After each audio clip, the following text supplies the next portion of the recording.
pembicaraan Bapak bertiga.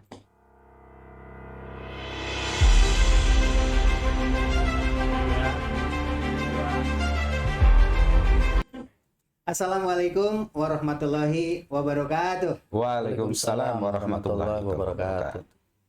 Kemarin dihebohkan oleh pidato Presiden Republik Indonesia Bapak Jokowi, disaksikan langsung oleh Pak Prabowo dan ketua partai yang tidak usah disebutkan partai apa, takut dianggap kampanye. Yang dibicarakan ruwetnya katanya tentang Piala Dunia. Untuk itu saya perkenalkan yang di tengah ini Pak Nanang sebagai olahragawan, bagaimana pandangan beliau nanti, dan pengamat politik yang satunya lagi adalah Pak Yudi. Silakan perkenalkan dulu Pak Yudi dengan Pak Nanang. Oke, siap. Nama saya Yudianto. Saya kebetulan adalah pengamat daripada politik juga pemberitaan yang sedang booming saat ini di Indonesia. Mungkin nanti kita lebih kenal lagi, lebih datang lagi ke channel saya juga, Yudianto juga ada. Itu saya. Silakan. Silakan Pak Nanang. Ya. Diangkat mic-nya ke atas ya. Oke. Bismillahirrahmanirrahim. Assalamualaikum warahmatullahi wabarakatuh. Waalaikumsalam warahmatullahi wabarakatuh. Perkenalkan, nama saya Nanang Garniwa. Saat ini saya sebagai guru di SMA 2 Cikarang Barat dan mengampu mata pelajaran PJOK olahraga. Ke guru olahraga dulu deh, Ya. atau olahragawan nih. Kecewa tidak dengan pembatalan Sangat kecewa. kegiatan olahraga? Alasannya apa? Ya, kalau saya melihat dari sudut perspektif olahraga ya Pak, Piala Dunia ini kan sesuatu yang langka karena belum tentu yang namanya negara itu bisa diberikan kepercayaan. Nah, ketika kita sudah diberikan kepercayaan menjadi tuan rumah, sebetulnya itu anugerah. Karena tidak semua negara itu diberikan kesempatan untuk menjadi tuan rumah. Ditambah lagi, ini kan Timnas 20 ya Pak. Timnas 20 ya usia 20, U20. Ini kan kita sudah latihan, sudah ditempa dan sebagainya. Sangat sayang sekali ketika diberikan kesempatan. Bahkan kita itu tanpa melalui babak kualifikasi karena kita tuan rumah. Wajar ya, namanya Betul. juga olahragawan kecewa ya. Sangat kecewa gitu. Olahraga udah disiapkan gedungnya, udah disiapkan Betul. lapangannya, udah disiapkan segala-galanya. Tinggal perangnya Pak, nggak jadi. Dibatalkan. Nah, bagaimana pengamat politik? Ya, ya, memang agak seru juga karena ada pro kontra ya di sini ya. Dalam arti pro kontra itu adalah ada yang sangat kecewa dengan kondisi ternyata katanya U20 itu dibatalkan. Tapi menurut saya pribadi, kenapa sih Indonesia itu, bahkan nih ada dua tokoh yang saat ini jadi heboh gara-gara dia menolak. Pertama itu adalah Gubernur Jawa Tengah yaitu Pak Ganjar Pranowo dan juga Gubernur Bali Iwayan Koster. Dua tokoh ini sangat luar biasa menentang. Alasannya karena Indonesia tidak perlu kedatangan dari timnas Israel. Kenapa? Hal ini ada sebab. Kenapa? Secara konferensinya Israel itu belum disahkan sebagai suatu negara. Makanya sangat luar biasanya dua tokoh ini langsung mengkat, tidak boleh. Dulu, saya potong dulu. Wajar kalau MUI atau Muhammadiyah atau pemuka agama di Indonesia menolak kehadiran Israel, itu suatu kewajaran karena seperti yang tadi Pak Yudi katakan, memang belum terbentuk suatu negara, belum diakui walaupun di dalam peta Google Map namanya sudah Ada. Palestina hampir Betul. hilang. Iya, betul. Nah, tetapi permasalahannya ini Pak Yudi, permasalahannya itu yang namanya Pak Ganjar dengan Bali itu di Indonesia itu oleh orang-orang yang fanatik agama dianggap sebagai orang sekuler. Tuh. Nah, ternyata orang sekuler aja menolak. Kalau orang yang Muslim wajar. wajar. Ini Wajar. orang luar negeri itu makanya tadi kan di Bali penyelenggaraannya, Iya. rapatnya juga. Kemudian dukungan Pak Ganjar juga waktu itu luar biasa. Kok tiba-tiba orang yang dianggap sekuler aja nolak? Kan? Bagaimana pandangannya? Iya, betul. Jadi hal ini seperti yang pernah diamanatkan oleh Presiden pertama kita, Bapak Insinyur Soekarno pada tahun 1962 di Jakarta. Waktu itu dia sangat menentang imperialisme.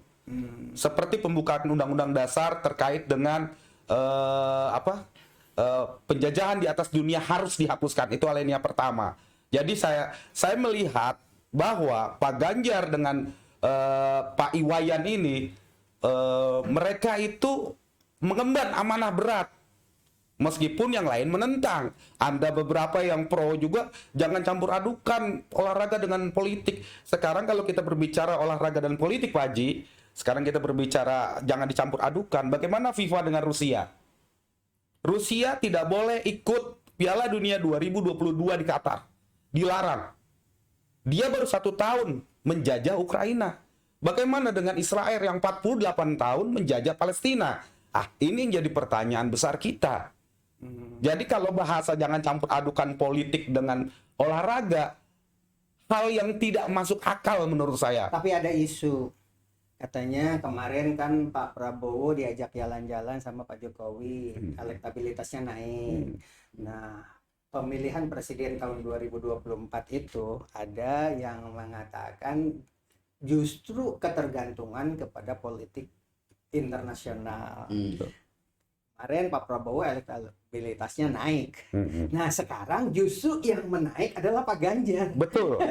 Ada yang mengiring ke sana. Bagaimana pandangan orang pengamat politik? Tahun 2024 adalah tahun politik. 2023 ada persiapan untuk tahun politik. Dan ini sangat luar biasa runcing.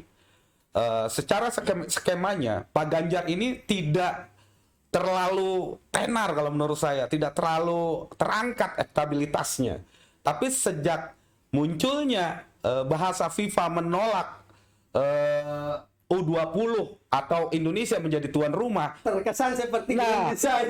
Ya, desain yang bagus menurut saya. Desain yang bagus, suatu keberuntungan buat Pak Ganjar dan Iwayan Koster. Kalau itu prosesnya alami, keberuntungan. Tapi seandainya itu adalah grand design di luar, sekarang kan boleh dikatakan nih berita ini menenggelamkan Pak Anies ini. Pak Anies menenggelam ini karena yang muncul Pak Ganjar ternyata sehati dengan orang NU dan Muhammadiyah kan gitu. Makanya orang-orang Islam fanatik juga mulai salut. Padahal bukan cuma Pak Ganjar, Bali diantaranya. Tapi itu kan baru isu. Ada yang mengatakan jangan-jangan ini adalah grand design. Katanya begitu. Bagaimana pengamat? Ya, kalau saya kan berbicara tadi desain yang bagus. Kalau menurut saya ya, kalau secara keberuntungan ini poin yang 100% itu diambil Pak Ganjar.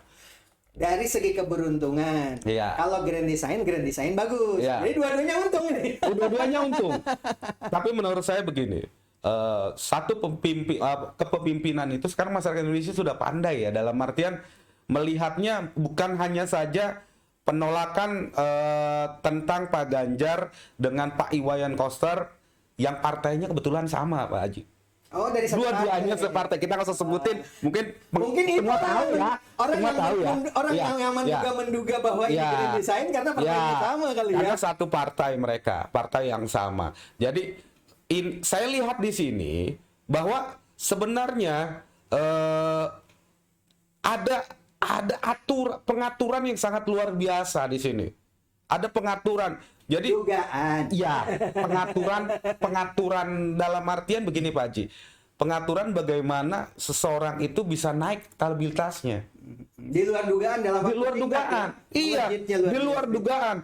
Kalau saya lihat sekarang Pak Prabowo secara hitung-hitungan matematis saya, Pak Prabowo itu waktu kemarin itu sudah di angka sekitar hampir 54-56. Sekarang Pak Ganjar sudah hampir membalap loh, 52 loh. Tapi kemarin Pak Prabowo juga naik ketika diajak jalan-jalan Pak Jokowi katanya. Makanya banyak juga dari ketua partai kata Pak Jokowi mau ngajak jalan-jalan juga. Hadirin sekalian yang ada di rumah, channel ini bukan untuk berpolitik, tetapi channel ini adalah pembelajaran bukan buat siswa-siswa dari Sabang sampai Merauke, bahwa kalau kita itu melihat sesuatu itu dalam pembelajaran harus melihat perkembangan sehingga pembelajaran itu benar-benar otentik. Apa yang sedang berjalan kita amati seperti Rasulullah. Ini bulan puasa ya, sekalian ada dakwah Ramadannya ya. Rasulullah Shallallahu Alaihi Wasallam itu ketika ada peristiwa maka turunlah firman Allah. Begitu ada peristiwa langsung ada firman Allah, sehingga ayat-ayat Al-Quran itu karena ada peristiwanya, ada asbabun nuzulnya, berkesan dan hafal. Begitu juga kalau kalian belajar di rumah, itu hubungkan dengan peristiwa-peristiwa, maka nanti akan di memori itu akan melekat. Oleh sebab itu kita bicara di sini bukan bicara politiknya ya anak-anak sekalian, tetapi kita bicara bagaimana cara kita belajar, dan kita sebagai pelaku sejarah loh. Kalau suatu saat nanti Pak Anies dengan Pak Ganjar itu berkompetisinya, padahal kan kemarin jauh sekali itu. Nah dengan peristiwa ini berarti saya pelaku sejarah tahu sejarahnya adalah dari U20. Begitu anak-anak sekalian yang ada di Indonesia ya. Channel ini bukan channel politik, tetapi ini adalah pembelajaran. Oke, kita lanjutkan. Yeah. Sebagai pembelajaran untuk anak-anak di sekolah, ada untungnya enggak sih dengan Indonesia berani menolak kehadiran Israel, tim sepak bolanya ke sini? Apakah rugi total begitu? Dari segi untungnya apa, dari segi ruginya ya memang kita tidak jadi tadi kata Pak Nanang kan tidak jadi pesta katanya. Oke, untuk ruginya Pak, gimana Pak Judi? Kita ke keuntungannya dulu ya. Dalam arti kalau kita bisa menjadi tuan rumah U20, berarti satu tahap tingkat baik di negara Asia, terutama Asia Tenggara, bahwa Indonesia ini satu-satunya negara yang dilirik oleh dunia. Karena kalau kita lihat FIFA itu merupakan suatu ajang bergengsi loh di dunia. Dan luar biasa FIFA itu. Karena bagaimana mereka melakukan marketing place-nya. Sehingga FIFA itu naik. Padahal kalau kita lihat banyaklah organisasi sepak bola lain di luar FIFA pun. Kan gitu. Tapi karena FIFA marketingnya bagus, sehingga dia yang paling elegan, yang paling luar biasa, ya kan? Jadi kalau keuntungannya Indonesia ini akan naik secara tingkatan ya. Sebentar, kan dibatalkan, kok naik?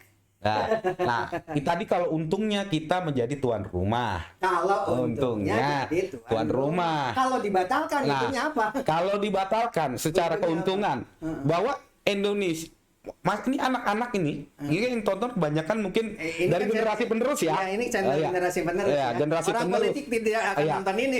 Generasi penerus. Kenapa saya berbicara kayak begitu? Sebab saya melihat itu pembelajaran penting bagaimana Indonesia itu memiliki kedaulatan yang hakiki di mata dunia. Sebentar, saya potong dulu. Anak-anakku sekalian, para penonton, para calon generasi penerus, perlu diingat ketika tahun 2012 heboh film Kiamat terjadi tahun 2012. Akhirnya MUI dari salah satu organisasi MUI, bukan dari pusat, itu mengeluarkan fatwa haram nonton film 2012 karena memprediksi tentang ramalan-ramalan tentang kiamat itu. Akhirnya apa? Karena ada fatwa haram nonton, malah orang Islam itu pada nonton, gedung film penuh itu. Di Indonesia dahsyat sekali.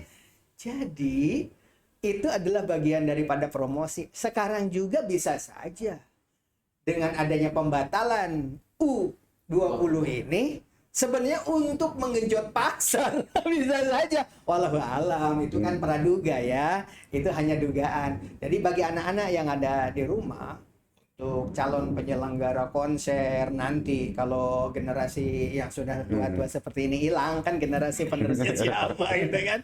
Nah, bergurulah dari peristiwa tentang promosi film 2012 sampai keluar fatwa itu.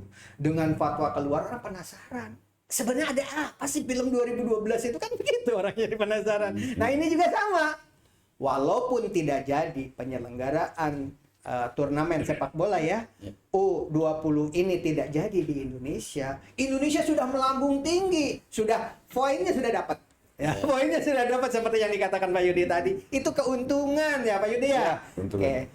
Adapun kerugiannya memang dari segi ekonomi, kan kalau di sini diselenggarakan turnamen seperti itu, dolar-dolar kan berdatangan ke sini, pesawat terbang dari mana-mana datang ke sini, gitu kan? Walaupun kemarin ada selentingan, lah kok Pak sekarang aja tidak boleh buka bersama Pak. Yang ini bagaimana ya? Itu mah ranah politik, kita tidak bicara ke situ. Kita bicara di sini apa keuntungan dan kerugiannya tentang pembatalan U20. Ada yang mengatakan, katanya Pak Yudi, justru sekarang itu lebih menguntungkan Indonesia walaupun dibatalkan. Dengar-dengar katanya bereaksi juga dari Arab Saudi. Tuh, salah satu contoh kita dengar dari Pak Yudi ya. Jadi dengan pembatalan dari FIFA ini, reaksi dari Arab Saudi yang luar biasa. Kita dengarkan dari pengamat politik. Oke, siap. Gini Pak Haji, saya dapat berita dari salah satu media yang ternama ya, dari Kompas, itu terkait dengan reaksi dari Liga Arab. Liga Arab. Jadi ada beberapa belas negara yang tergabung di Liga Arab itu, mereka mengecam. Karena Indonesia adalah salah satu anggota OKI juga kan. Nah, di sini mereka mengecam kenapa FIFA berat sebelah terhadap Indonesia penilaiannya. Padahal masih ada syarat-syarat lain yang sebenarnya masih bisa dilakukan FIFA. Contoh, pertandingan untuk Israel mungkin bisa dilaksanakan di negara lain meskipun masih tuan rumahnya Indonesia. Seperti kejadian waktu Piala Dunia Korea dengan Jepang. Itu kan itu solusi gitu yang diberikan oleh teman-teman dari Liga Arab. Jadi nggak harus di Indonesia gitu. Ada solusi-solusi. Ada solusi gitu. Tapi langsung kenapa kok FIFA mengecam? Tapi alhamdulillahnya Pak Haji, setelah kecaman besar-besaran dari Liga Arab terkait FIFA untuk U20, ternyata ada angin segar yang saya baca beritanya kemarin itu terkait dengan Presiden FIFA yang baru itu memberikan surat khusus resmi kepada Pak Jokowi. Dengar begitu. Dan kemungkinan kira-kira isi suratnya apa? Itu. Nah, kalau dari bahasa Pak Erick Thohir sebagai Ketua PSSI, ternyata ada kemungkinan ya, kalau bahasa saya kemungkinan, itu disetujui kita sebagai tuan rumah. Jangan-jangan ada bisik-bisik di suratnya itu. Nah, kita hebohkan dulu ya. Biar dugaan seperti itu ya. Kita bicara dugaan seperti itu. Ya kita bikin heboh dulu ya. Biar Arab juga biarkan mencuat ke permukaan tentang liganya dan lain sebagainya. Bisa saja ini perpolitik kan, bahasa kan jualan ya. Ya kan memang kebetulan kalau saya bilang adanya U20 untuk Piala Dunia U20 dengan adanya tahun politik 2024. Ini luar biasa kalau menurut saya. Sebenarnya dulu juga perang dunia itu didamaikannya itu lewat olahraga. Betul. Olimpiade ya. Olimpiade. Jadi daripada bertempur dengan senjata pemusnah massal, lebih baik bertempur di lapangan olahraga gitu kan. Fair fight. Iya, seperti halnya Ukraina dengan Rusia ya. Lebih baik udah jangan sampai mengerikan sampai ke nuklir. Bagaimana kalau sepakati lomba olahraganya apa dari Ukraina, aduin dengan Rusia. Pemenangnya ditentukan dari sini. Nanti selesai olahraga pemenang yang mana kan nggak mau terima, perang lagi. Luar biasa. Ini anak-anak ya, anak-anak sekalian, ini berbagai macam ramalan.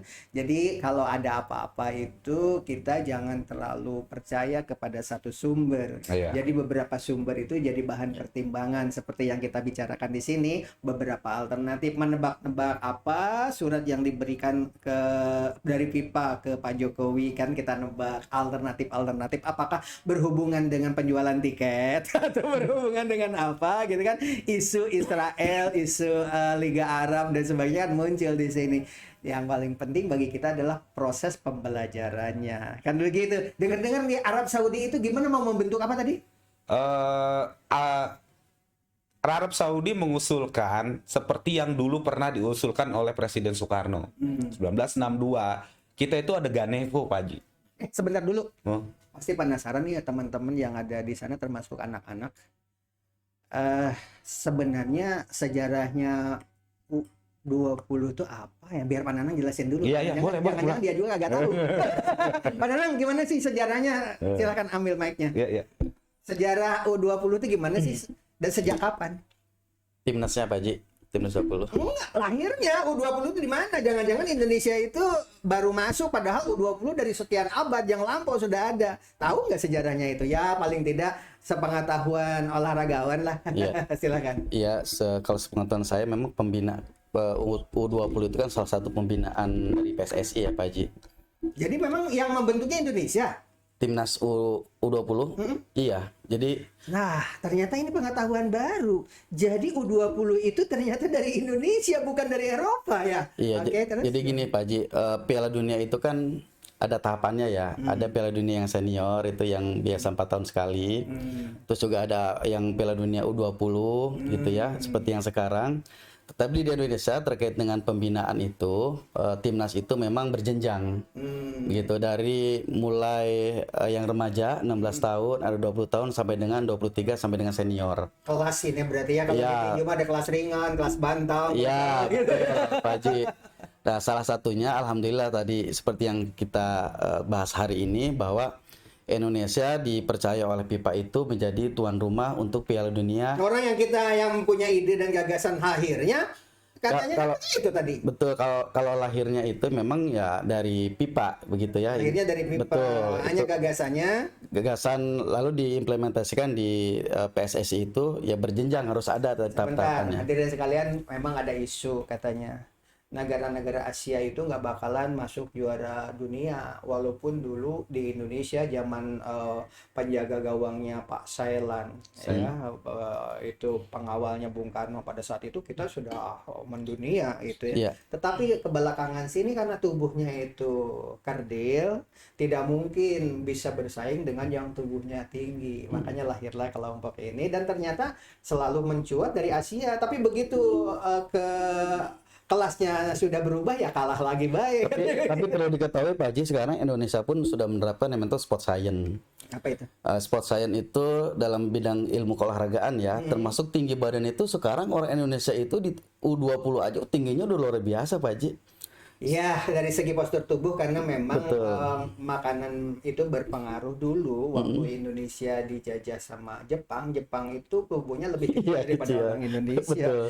Tapi karena faktor ekonominya membaik di Jepang, akhirnya sekarang orang Jepang dengan Eropa tingginya hampir sama. Sama, iya, Gitu. termasuk faktor Indonesia. gizi itu, ya kan? Iya. Oke, dari segi tubuh mah itulah. Tapi kita untuk bisa bersaing dengan faktor tubuh itu kan menunggu berapa generasi kan kelamaan. Makanya lahirlah U20. Iya. Oke, lanjut dulu sama Pak Yudi deh. Pak Yudi tentang tadi keuntungan dan kerugian sudah ya. Iya. Sekarang perpolitikannya karena pengamat politik.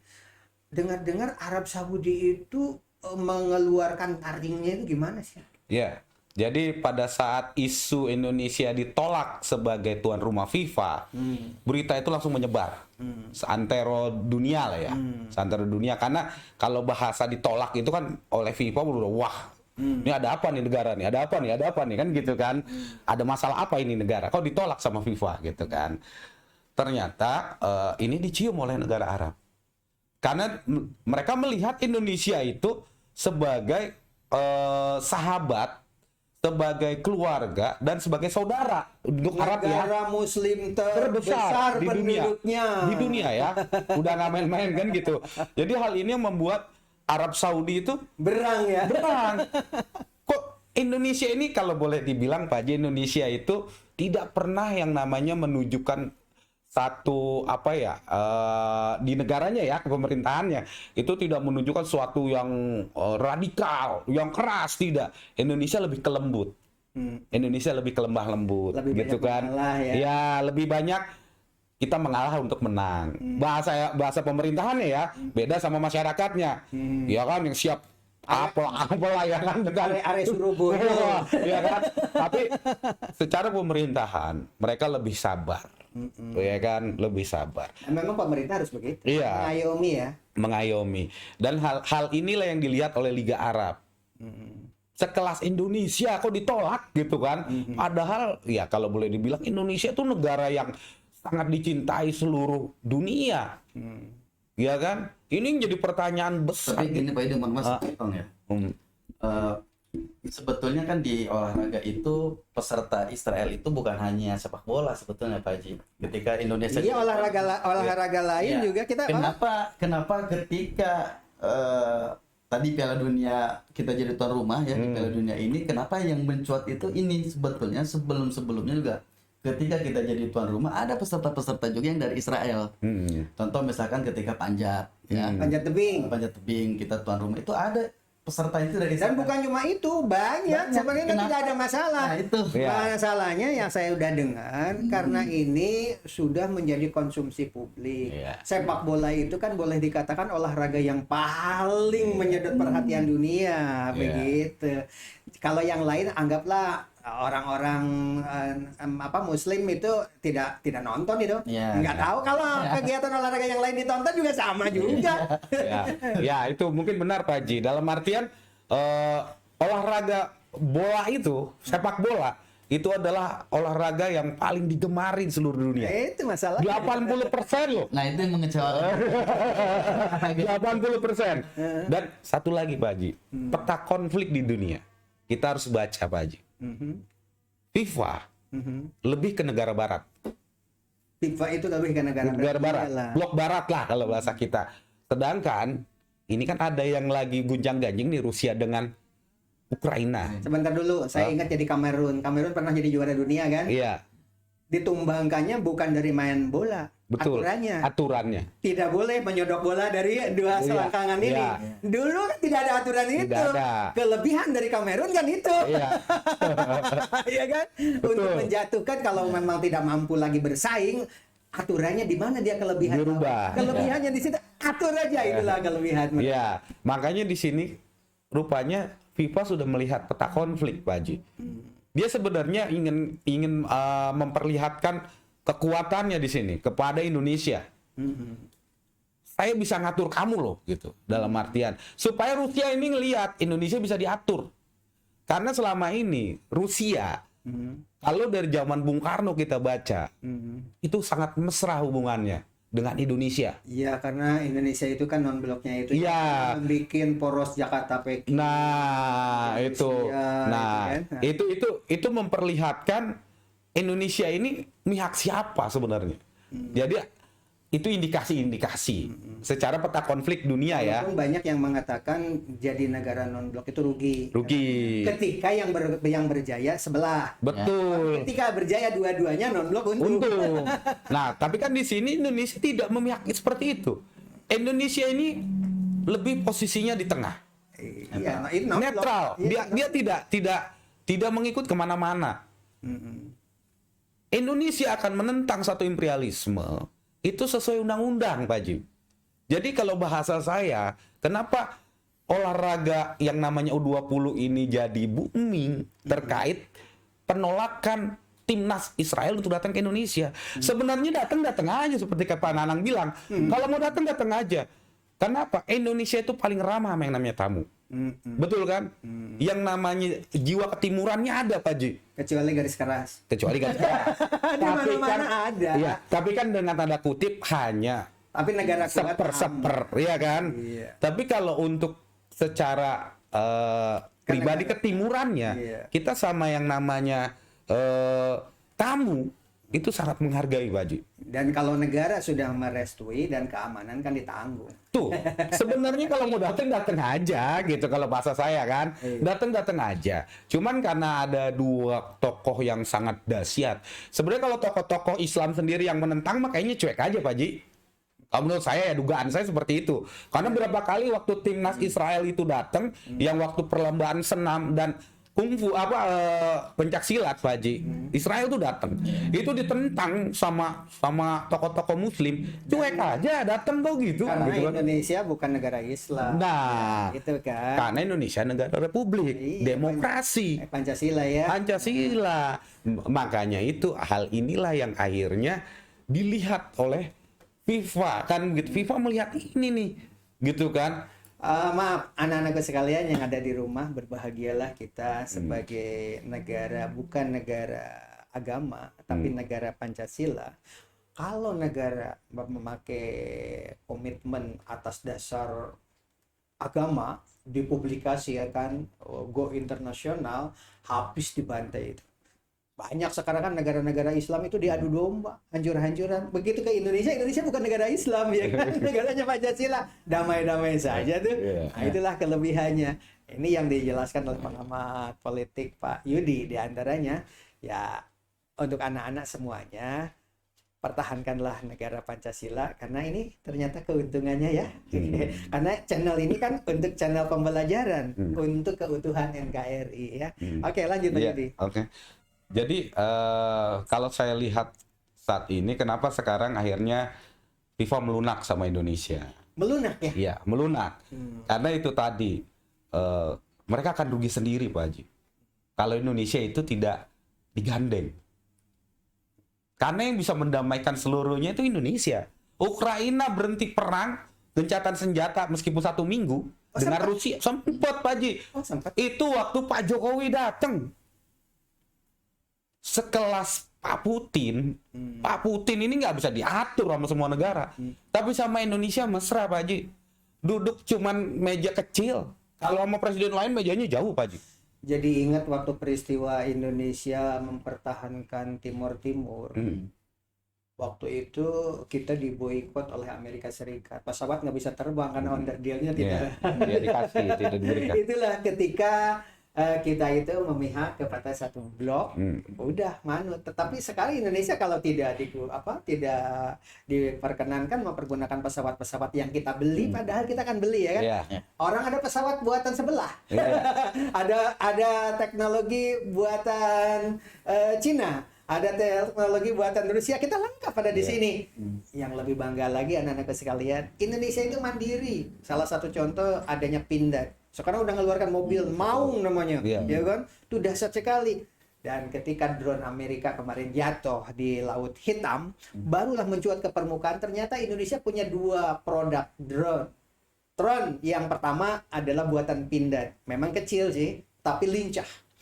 Dan drone yang bisa membawa bom yang ukuran besar itu adalah bom buatan PT Dirgantara. Tonton di channel Waglo, sudah di share ya, salah satu contoh anak-anak sekalian. Jadi dengan adanya channel ini, mungkin untuk anak-anak Indonesia jangan nonton dunia perpolitikan di channel-channel lain, pahit kadang-kadang memihak. Kalau di sini kan pembelajaran ya. Salah satu contoh, ada drone buatan Amerika jatuh di Laut Hitam, ternyata kan tidak ditabrak, tidak ditembak. Apa? Kalau kita baca dari sumbernya, hanya pesawat Rusia menyemburkan minyak pelumas. Karena drone-nya jatuh. Ternyata tidak ditembak. Orang tidak ditembak. Dan minyak pelumas kan tidak kelihatan. Ini salah satu contoh strategi perang seperti itu. Begitu juga ketika perang Timur Timur. Perang Timur Timur itu kita dulu alat komunikasinya mati itu. Karena dikendalikan oleh negara pihak ketiga. Sehingga tentara itu tidak bisa berkomunikasi pada saat itu. Dan kita mengalami kendala pada saat itu. Tapi dengan adanya kita orang-orang IT, dan yang diuntungkannya lagi katanya ketika walaupun Timor Leste sudah lepas, tapi banyak manfaatnya. Manfaatnya apa?